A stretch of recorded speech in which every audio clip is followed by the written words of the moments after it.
Cantik tempat dia. Good morning guys. Hari ni we are going to Bertam. Kita orang gerak daripada Tanjung Malim. Semalam I datang Tanjung Malim rumah parents I. Tak adalah rasa macam jauh sangat nak pergi ke Penang kan. Sebelum gerak, of course, coffee is a must. CBTL katanya. #CBTL. We're just gonna go with the flow. Tengoklah kejap lagi nak berhenti mana-mana untuk makan-makan.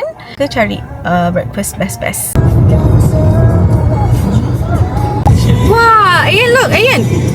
Parachuting Ayan.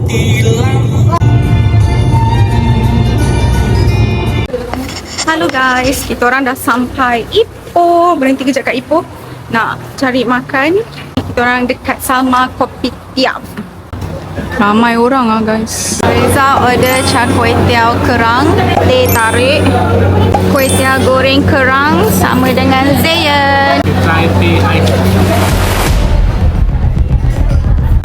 Rasa teh ais je.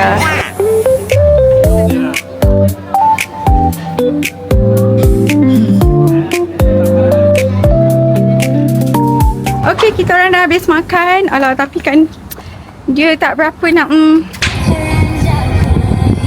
jam lah sikit dekat sini. Sampai dah. We all dah sampai dekat Bertam Resorts. Cantik tempat dia. Besar. This is the pool. Wow. Baby Ayan. Zayan dah swimming dah. Tuh, dia punya swimming pool besar gila guys. Yang ini yang belah sini, dia macam pusing all the way ke belah sana.